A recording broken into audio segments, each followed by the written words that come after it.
The Lord just impressed upon me that God wanted you to share that with us tonight and bless our heart. And thank you for taking on this ministry tonight. God bless you, brother.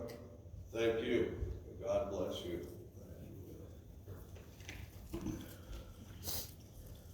Good evening. Good evening. I'm glad to see so many smiling faces.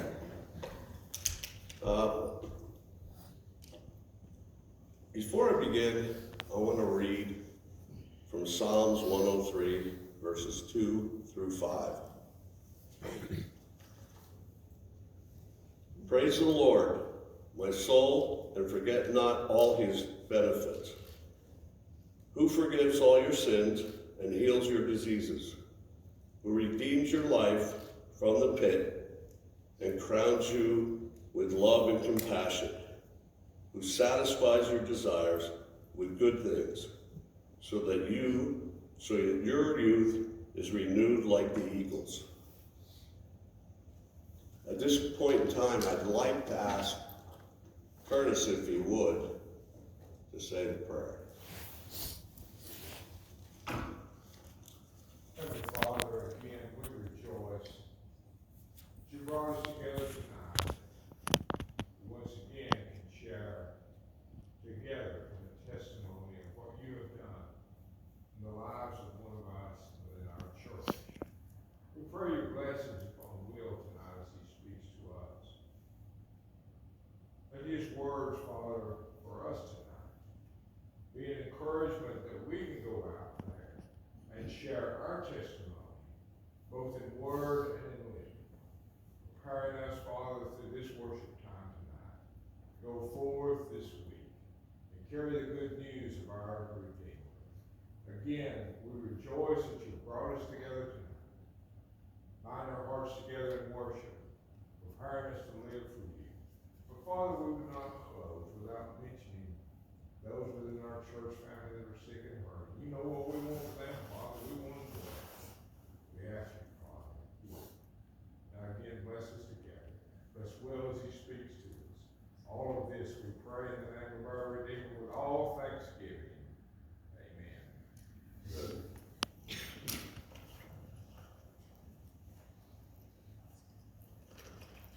I look around and I know that I don't know many of you and you don't know me. So what I thought I would do was give a little background so you understand where I came from and how I got to where I am today. So I was born in Allentown, Pennsylvania in 1955. I have 3 sisters, and 1 brother.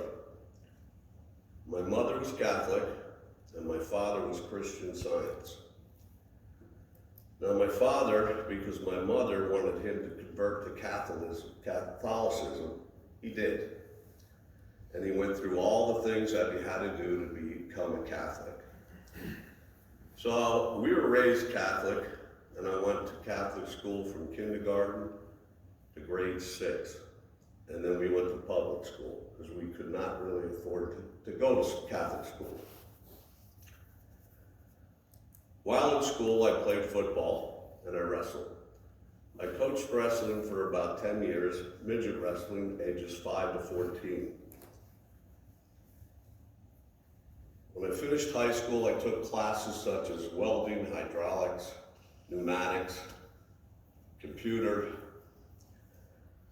and just to sharpen my skills. I wasn't sure if I was going to go to college or just what I was going to do. So when I did graduate, I was the youngest in my class, so I was 17. And I decided to go on a venture. I was going to move to Colorado, and that's where I was going to live. So I did. And I was a roofer. I never worked. I had to report every day, but it snowed so much, I never worked. So you can only, live so long on nothing. So I ended up coming home. I also had labor classes, a lot of labor classes. And I taught labor history. I taught the grievance procedure. I taught arbitration. I taught education and organizing. and bargaining. I was married in 1977, and I'm married 42 years. I have a boy and a girl, and they have a boy and a girl. I was pretty wild in my younger days. And I have to say this because, and this is a true story, I met my wife on a New Year's Day party. We would go there, we'd have lots of food, football games were on, and all your friends would be there. It was at one of my friend's parents' house. And I was standing in this line to get a beer. And I turned around, I said, "Gee, you're a pretty girl." And she said, "Gee, you're a pretty boy." And you know, we've been together ever since. And you know, it was a good thing. She's one of the best things in my life that happened to me. Because like I said, I was wild. You know, and I'd sow my wild oats and, you know, but marrying Linda actually grounded me, you know, and then kids started coming, and I really started to understand, you know what, I gotta step up. I gotta do the right thing here, you know, be proper. So,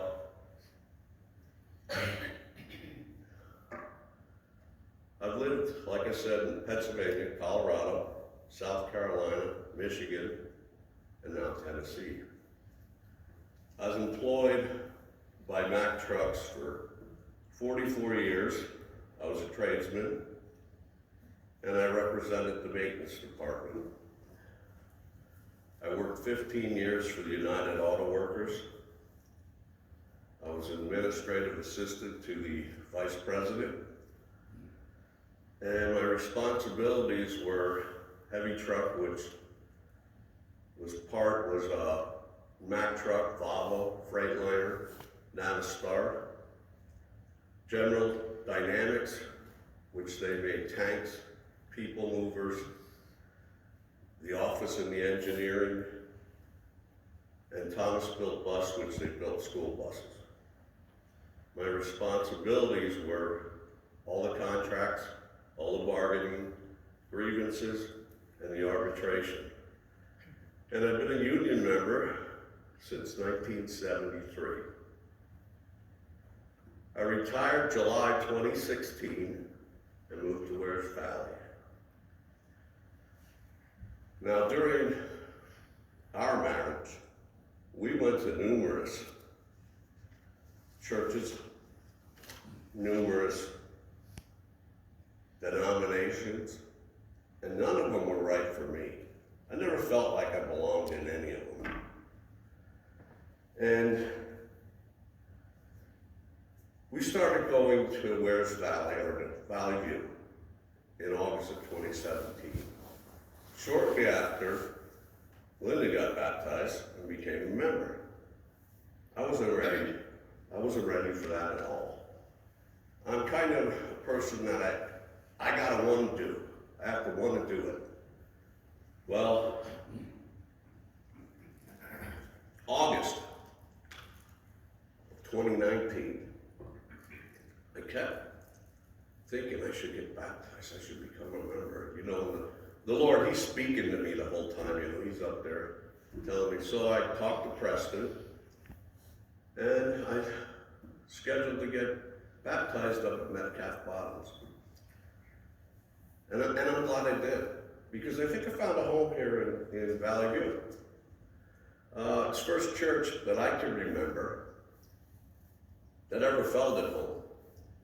Being raised Catholic and going to the Catholic was no good. No good for me. They would teach one thing and then they'd do the opposite. So, and that left a bad taste in my mouth. I mean, we tried to get my daughter christened, and he just, you know, the priest would say to me, what are you gonna name your kid? Wait, what are you gonna name your kid? Duke and Ace and, you know, it was just embarrassing. And when we went for help, and we sort of got turned away, so that ended it for me, right there. Now, I gotta say that all my life we've had health problems and people having surgeries in my family. My brother's 14 years younger than me, and the day he was born, my mother became sick, and she was sick till the day she died, and she lived to be 84. So that was hard on all the kids, because we really didn't have a mother, but my father was there, and he was the father, the mother, you know, he did it all.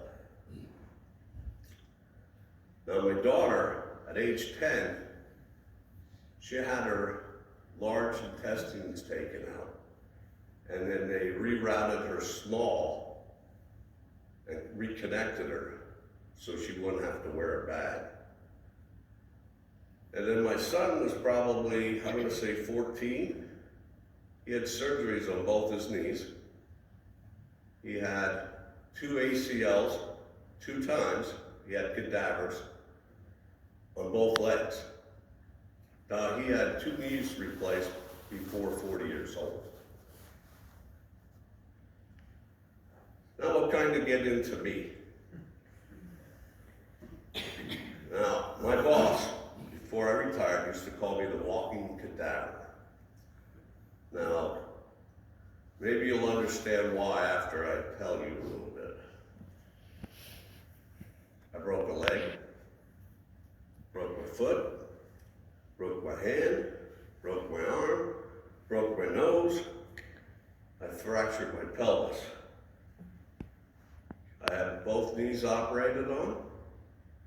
I had a double hernia. I had my back fused and pinned.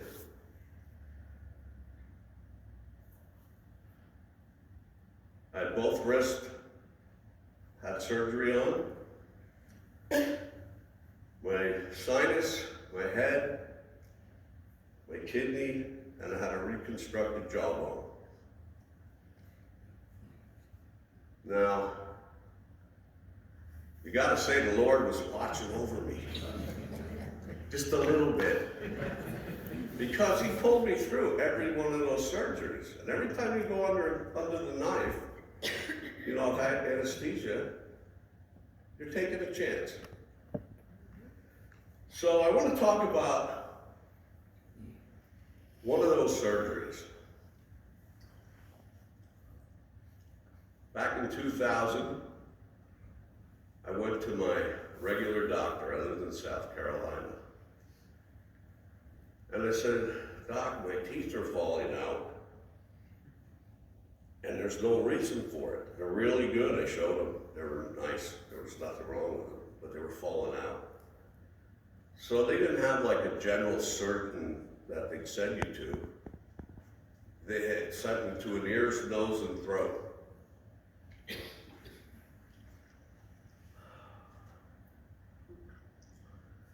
So I went to the ears, nose, and throat, and they gave me an examination. And they told me, "You have a polyp and a deviated septum. We'll go in there, we'll fix it, and it'll be done." He said, 98% of the people, it's a breeze. So we thought, okay. We scheduled it. My wife and daughter took me in, and they were just putting me under, and they said it would take about 2 hours. So Linda and my daughter decided they'd go have breakfast. So they put me under, and I was no sooner going under than I was coming out. And here they found something in there. It wasn't a polyp, you know, and they've never seen it before. So they were looking for my wife, but they couldn't find her because she was having breakfast. You know, not her fault, because she thought 2 hours, 2 hours. So from there, they sent me across the street to another hospital. It was in the basement. And there they did nuclear medicine. So what they did was they took blood from one arm, and they mixed some nuclear waste in it, and they shot it in my other arm. And then what they did, they took pictures of my heart to see how much of this chemotherapy, which is nuclear waste, that they could put in there. How much can they give me? So after that was done, they made an appointment with a neurosurgeon. And I went and saw him. And he says, well, he said, you have a snook. I said, I have a what? He said, a snook. He said, you're the 5th person to ever have that. He said, the other 4 aren't around. That felt good. So I said, well, what's a snook? He said, it's a sinonasal, undifferentiated carcinoma. That still didn't mean anything to me, but I said, well, what do you got to do? What do we have to do? Let's get it done. I didn't get a second opinion. I just thought, let's get this thing over with. So I started off with chemotherapy. And the only thing that did, I was bald all over. It didn't do anything to the tumor. So they said, well, let's try this. I went to radiation. And I had to go for 30 days, 5 days a week till I hit the 30 days, 30 treatments. And I would drive 35 miles roughly to the hospital to get this radiation that took, till they locked you in and did their thing. Was all at 10 minutes. They made a mask the first day I was there, and they took this hot plastic and they stuck it over my face and formed it to my face.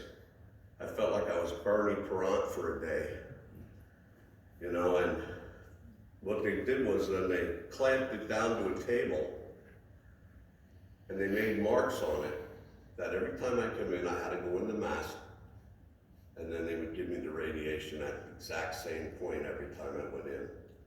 Well, about the 14th time, I was driving down there, almost there, and I stopped at a stoplight, and that was it. I couldn't drive anymore. So I had to call my wife, Linda, to come down and get me and take me to treatment, because I was like stuck in the street, really, and hit that quick. So I finished up radiation, and they said, gee, we have 10 days to do the surgery. The idea behind the radiation was to bring the cancer together and then have surgery and take it out. So, went in, we scheduled surgery. It was January 10, 2001. Had the surgery. I was in a coma for 18 days. They had to induce it because my brain was swelling. And what they did was, so everybody understands, they actually cut me here, here, and here, went like this. And they cut me from here to here, and then peeled this down and took this piece out. And they put a piece of titanium between the sinus and the brain. And that way, they thought if it came back, it couldn't reach the brain, and that's the reason why the other 4 passed. So they did that, and I was in this coma, and while I was in the coma, every day I had a visitor. This guy would paddle up in his canoe every day. He was an Indian. He'd get out of the canoe, he'd sit down and talk to me all day long, and then he'd get back in the canoe and paddle down the river. Well, when I came out of the coma, the first thing I said to my wife, I said, where's the Indian? She thought I was off my rocker. But I told the story. I said, he used to come every day. Don't ask me what he said, because I don't know. I just know he sat there and talked to me every day I was under him. Well, I had to learn, how to walk. I had to learn how to use my extremities again. And it was a long kind of rehabilitation.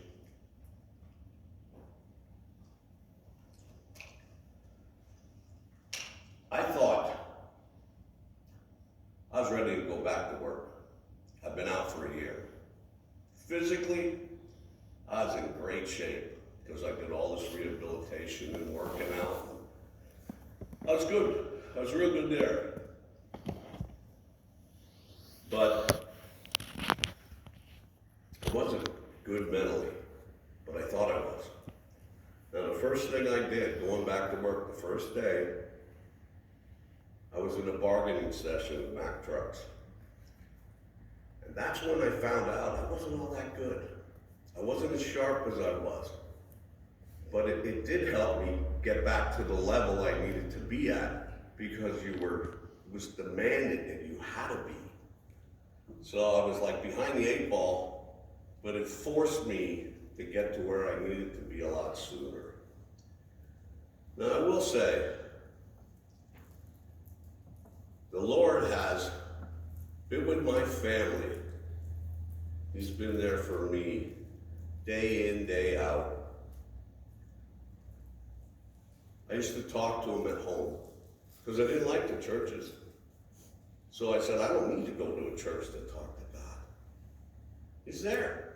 Just talk to him. And that's how I handled religion for the longest time, until I came here. I didn't go to church. I didn't care for them. You know, people were kind of friendly in church, but when you got outside of church, they knew who I was. You know, that kind of thing. And it just wasn't a good for me. But like I said, he's walked with me day in and day out. It's been 20 years since I had that surgery. And I wasn't supposed to make it. And I'm here today to speak to you about that surgery. It was massive in my life. It was hard on my family. And then, well, I'm going to say, what was it, maybe 5 years after I went back to work.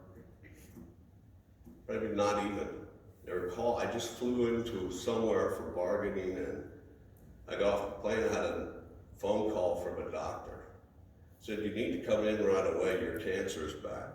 So I called my wife. Went back to Michigan, that's where I lived then. And we went in to see the doctor. And the doctor said, why are you here?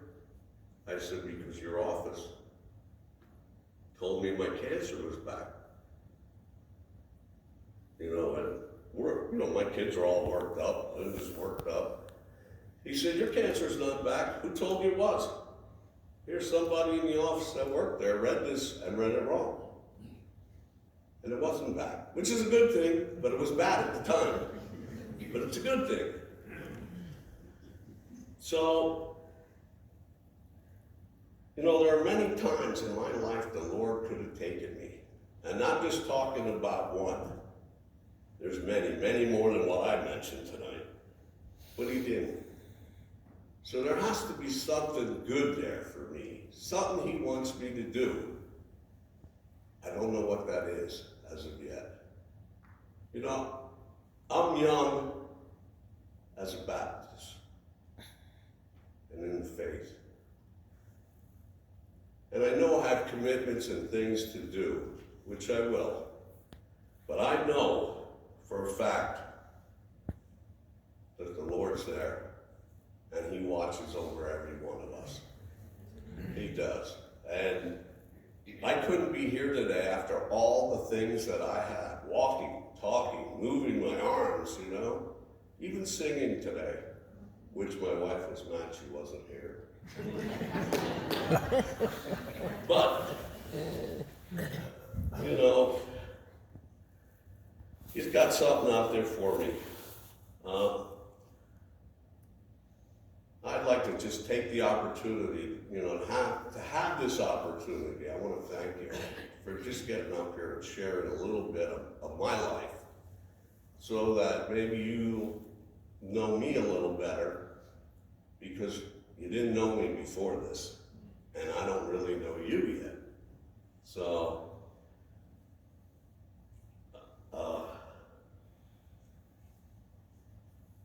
but I gotta thank you. Thank you very much. It's been a pleasure. I hope I've enlightened some. You know, they understand what, where I came from and what I've done. But I'd say, may God bless all of you. May God bless all of you. And with that being said, I am concluded.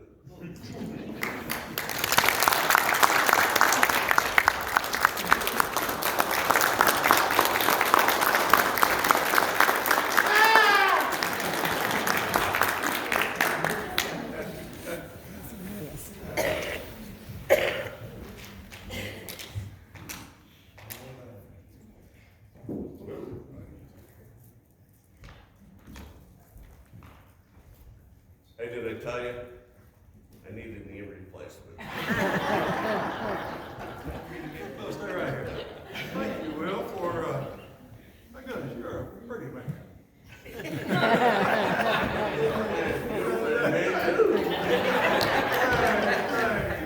I tell you, you're talking about his hair. I don't, he's I got it fixed today before I came. I tell you, this man is a walking mirror. We talked about this morning, we have another walking miracle here. Just one of many things that you've shared, and you've been a blessing to me. I have asked Will a time or two to do something, and not one time has he said no. He's always responded, just like tonight. And thank you for coming and sharing and being a part of Men's Day 2020. You're a real blessing. Thank you. Well, thank you. Let's stand together and sing our hymn of invitation.